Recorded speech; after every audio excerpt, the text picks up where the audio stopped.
Je lis du livre de 1 Pierre chapitre 5, les versets 5 à 8, ce qui suit. De même, vous qui êtes jeunes, soyez soumis aux anciens, et tous dans vos rapports mutuels.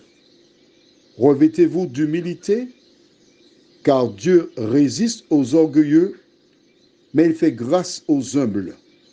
Humiliez-vous donc sous la puissante main de Dieu, afin qu'il vous élève au temps convenable, et déchargez-vous sur lui de tous vos soucis, car lui-même prend soin de vous.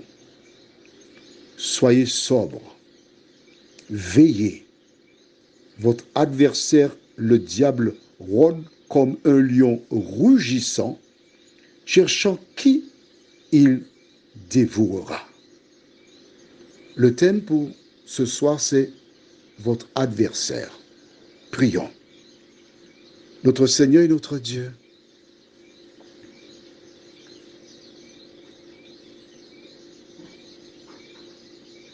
en ce soir, tu nous donnes une image afin de nous éclairer.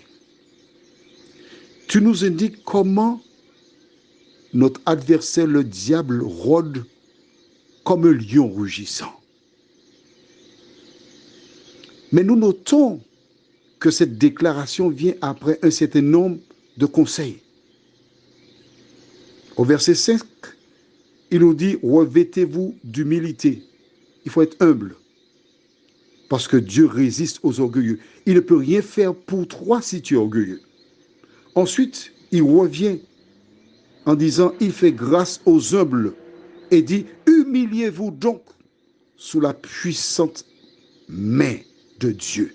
S'il répète ça autant de fois, c'est parce que nous avons tendance à nous croire au-dessus, puissants, forts, riches. Humiliez-vous donc. Et après, il dit, déchargez-vous sur lui de tous vos soucis, car lui-même prend soin de vous. As-tu des soucis? As-tu des problèmes? Dis-moi. Veux-tu t'en débarrasser? Jésus te donne, il te dit ce que tu as à faire. Déchargez-vous sur lui de tous vos soucis, car lui-même prendra soin de vous. Le 5 décembre, tandis que j'enregistrais ce WhatsApp, un peu avant, le soleil s'apprêtait à se coucher.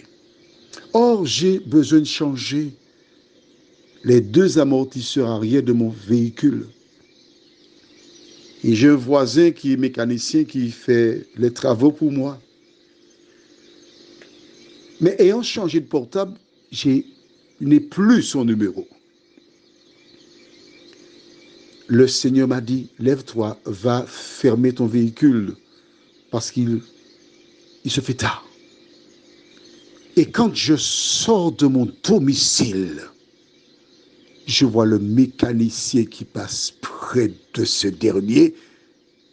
Il s'arrête et me donne les pièces à acheter.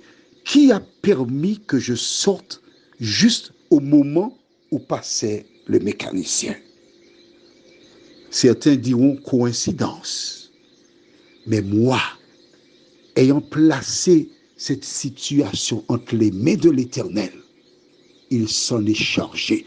Il dit, déchargez-vous de tous vos soucis. Je m'en occupe. Seigneur, merci de réaliser cela pour moi. Mais il dit que notre ennemi est comme un lion rugissant. J'ai l'occasion de regarder en télévision comment les lions attaquent les antilopes ou autres proies. Quand il y a plusieurs proies, il regarde parce qu'il ne sait pas laquelle choisir. Et il commence à courir de le troupeau. Aussi longtemps qu'ils restent ensemble, il a des difficultés pour choisir. Mais lorsqu'un animal sort du troupeau, c'est à ce moment qu'il l'attaque. Moralité. Lorsque tu restes en contact avec Jésus, l'ennemi ne peut rien contre toi. Prions. Seigneur, souvent nous nous sommes éloignés du troupeau. Je ne fais pas allusion à une communauté religieuse. Je fais allusion à la source de la vie, au Sauveur. Nous nous sommes éloignés de la parole. Nous nous sommes éloignés de la prière. Et c'est à ce moment que le diable nous dévore. Éternel, aide-nous à lire la parole. Aide-nous à trouver du temps pour prier. Que la prière soit, Seigneur, notre souffle de vie. Car c'est ainsi que nous pourrons résister aux assauts de l'ennemi. Que ton esprit nous accompagne, nous t'en prions. Au nom de Jésus et pour ta gloire éternelle. Amen. Je te souhaite une bonne nuit.